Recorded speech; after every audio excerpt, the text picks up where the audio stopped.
Hello दोस्तों, SSC uncle channel पे आपका स्वागत है। तो आइए दोस्तों, वीडियो को शुरू करते हैं। तो आइए दोस्तों, ये पहला सवाल देखते हैं। एक व्यक्ति के पास कुछ मुर्गियां तथा गायें हैं। उन सभी के पैरों की कुल संख्या 130 है और उनके सिरों की संख्या 41 है। तो उसके पास कितनी मुर्गियां हैं, ये हमें बताना है दोस्तों। तो देखिए दोस्तों, इस सवाल में क्या बोला जा रहा है कि एक व्यक्ति के पास कुछ मुर्गियां और गायें हैं, ठीक है। और यहाँ पे उनके सिरों की संख्या हमें 41 दी है, यानी उनकी कुल संख्या कितनी है मुर्गियों और गायों की 41 है। लेकिन उनकी पैरों की संख्या अलग अलग होती है, मुर्गी के 2 पैर होंगे और गाय के 4। तो उनकी कुल संख्या हमें 130 दी हुई है, ठीक है।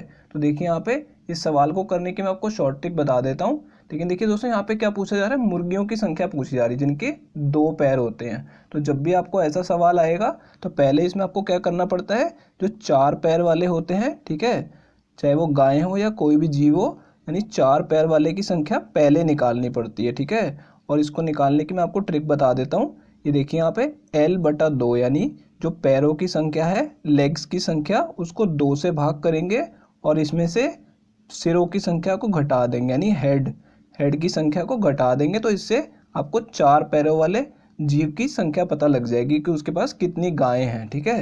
यहाँ पे देखिए पैरों की संख्या कितनी दी हुई है, 130। यहाँ पे लेग्स की जगह मैंने पैरों की संख्या डाल दी और इसे 2 से भाग कर दूंगा, ठीक है। और इसमें से सिरों की संख्या है जो कि 41 है, उसे घटा देंगे, ठीक है। तो देखिए यहाँ पे 2 से जब इसे भाग करेंगे तो कितना आ जाएगा, 65 माइनस 41, ठीक है। अब इसमें से माइनस करने पे कितना बचेगा, यहाँ पे 24 आ जाएगा, ठीक है। तो 24 क्या आ गया, 4 पैरों वाले जानवर की संख्या आ गई, यानी गाय की संख्या आ गई है, ठीक है। अगर हमें गाय की संख्या पता लग गई है और कुल जानवरों की संख्या कितनी होगी, जो सिरों की संख्या यानी 41, ठीक है। तो 41 में से 24 तो गायें हैं, ठीक है।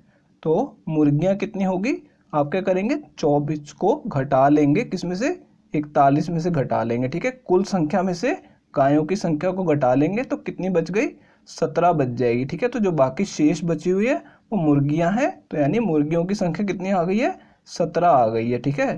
तो यही दोस्तों हमारा आंसर होगा, ये दूसरा ऑप्शन करेक्ट है। तो आइए दोस्तों अगले सवाल की तरफ चलते हैं। तो आइए दोस्तों, ये दूसरा सवाल देखते हैं। 3 वर्ष पहले राम के पिता की आयु राम की आयु की 4 गुना थी और 3 वर्ष बाद उनकी आयु राम की आयु की तिगुनी रह जाएगी। तो राम की वर्तमान आयु कितनी है, ये हमें बताना है दोस्तों। तो देखिए दोस्तों, इस सवाल में हमें क्या बोला जा रहा है कि 3 वर्ष पहले राम के पिता की आयु राम की आयु से 4 गुना थी, ठीक है। तो यहाँ पे हम क्या करेंगे, देखिए यहाँ पे राम की आयु को मैं R लिख रहा हूँ और पिता की आयु को ये फादर की जगह F लिख रहा हूँ, ठीक है। तो देखिए यहाँ पे यदि राम की आयु 1 थी तो पिता की आयु कितनी है, 4 गुना, यानी 4 होगी, ठीक है। तो मैं इसे अनुपात में लिख रहा हूँ, ठीक है। तो इसको हमने अनुपात में बदल लिया। अब देखिए क्या बोला जा रहा है कि 3 वर्ष बाद उनकी आयु राम की आयु की तिगुनी रह जाएगी।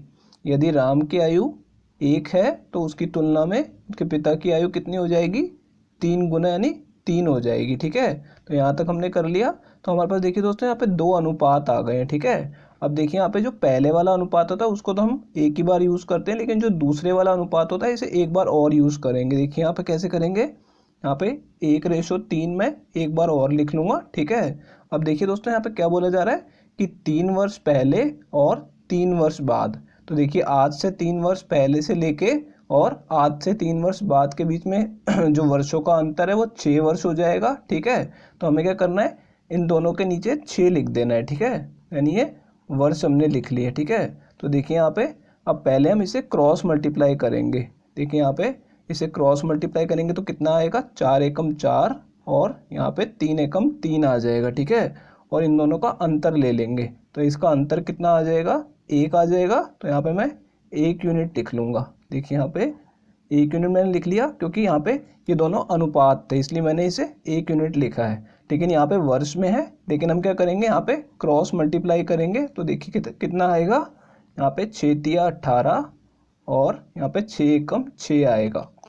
तो इन दोनों का अंतर लेंगे तो कितना आ जाएगा, 12 वर्ष आ जाएगा, ठीक है। इसे हमें वर्षों में लिखना होगा क्योंकि यहाँ पे हमने इसे वर्ष से गुणा किया है, यानी अनुपात को हमने वर्ष से गुणा किया तो यहाँ पे वर्ष में ही आंसर आएगा। तो 1 यूनिट की वैल्यू कितनी हो गई? 12 वर्ष। ठीक है, अब हमसे क्या पूछा गया है कि राम की वर्तमान आयु कितनी है। देखिए यहाँ पे राम की जो 3 वर्ष पहले की आयु थी वो 1 यूनिट थी। ठीक है, यहाँ पे देखिए 1 यूनिट थी, तो यानी 1 यूनिट की वैल्यू तो हमें पता है, यानी राम की 3 वर्ष पहले आयु 12 वर्ष थी और उसकी वर्तमान आयु पूछी जा रही है यानी आज। तो आज उसकी कितनी आयु हो जाएगी? देखिए आज से 3 वर्ष पहले 12 वर्ष थी, तो आज की आयु 3 वर्ष अधिक होगी, तो कितना आ जाएगा? यानी कि उसकी वर्तमान आयु 15 वर्ष होगी। तो ये हमारा आंसर होगा दोस्तों, ये पहला ऑप्शन करेक्ट है।